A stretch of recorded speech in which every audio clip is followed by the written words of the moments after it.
Hey you guys, this is Rafael from Relics.com. It is great to be back with you guys. I'm sorry I hadn't had time to do one of these in a little while. I've been traveling a lot and spending some time with the family. We just got finished with Thanksgiving and I'm so thankful for everything in my life, and I'm thankful to get to be with you guys again today. As you've heard me talk about sometimes, you can be in the relic business, be around guns and swords all your life, but sometimes you get a chance to own something you've never had before. This is one of those times. Oh, I was so excited when I saw it. Sometimes you'll see something, it's like, I love that, I gotta have that. This was one of those pieces. This gun, this big, massive gun, is known as the first model Virginia Manufactory Flintlock pistol.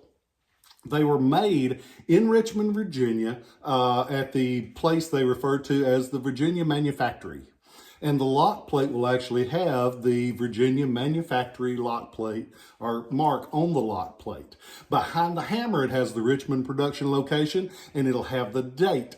This one you can't quite make out because, hey, it is 200 and change old. But we know it's one of the first ones. There's even though it's the first model, there's a couple of variations in them because they are handmade. These are crafted guns. They're not mass produced and just thrown out there. These were actually handcrafted, and you'll see variations in the contour of the stock. Because they were finished, they'll show up overall size of 17.5 inches to 18.5 inches because of that hand finishing. This one has the early model before 1807. They show up without a retainer spring holding that barrel band in place. This one has no retainer spring, so we know it's 1807 or before. They were only made from 1805 to 1811, so they didn't make them long, and this one's the early one. In total production, that 1805 to 1811 time, they made 2,208 of them. They are tough to find, and you just don't see them. Why? Because they are massive. When you look at it, that's a big-ass gun, and you can quote me on that if you want to. But to give you an idea how big this gun is, if you take this gun and put it beside a Colt Army model revolver, this is the classic 1860 that everybody thinks of for a Colt. Look how much bigger that is. That's a massive gun. It fires from that full-length barrel. That will vary depending on the hand sizing of it, from 12 inches to 12.5 inches. Fires a 69 caliber round ball. Bam! Can you imagine the kickback that this thing would have had? Talk about a hand cannon.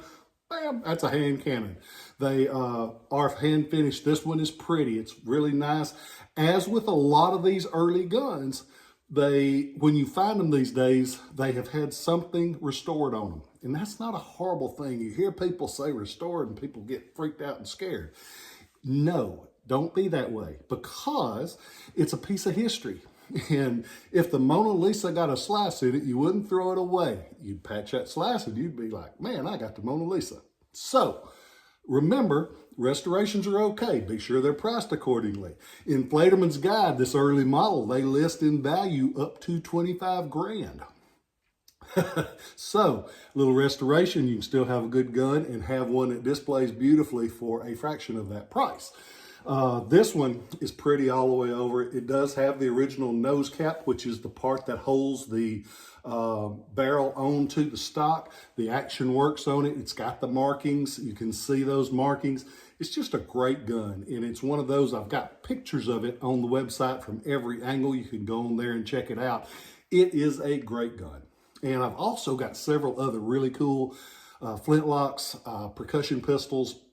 And that's the reason I hadn't got a lot of these videos done.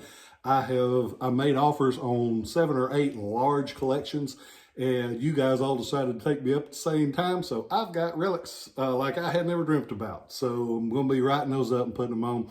But there's some wonderful things in there in every kind of category: guns and swords and pistols and buckles. So check it out. It's so good to be back with you guys, because I do appreciate y'all taking time to watch these. It has gotten a little colder. Like I said, we had Thanksgiving last weekend, and that breeze came in and it started to cool off. And I stopped by and saw my friends at the table. You've heard me talk about that. It's a community cafe where everybody gets fed. And I was talking with the lady that runs it, who is also my pastor, Helen Hamilton, wonderful lady. So thankful to have her in my life.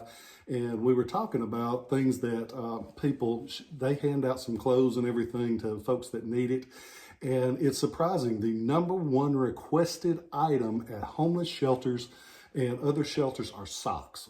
And something, man, we take a lot of things for granted because most of us got more socks than we got could ever wear. But if you ain't got any, socks are awfully important. So it's something, if you have the extra ability, stop by, pick up an extra pair of socks, drop it off at a homeless shelter or something like that, because that little kindness could really help some folks, and it's not that hard to do, and you can make a difference in someone's life. Because you guys have helped me, and I try to give back and share those kind of things. And it's because you guys have been ordering so much and taking care of me. And I love you guys and I thank you for it. Hope y'all have a wonderful weekend. We'll talk to you soon. I'm going to try to do more of these because I enjoy them and you guys have said you enjoy them and y'all are important to me. Love you guys. Catch you later.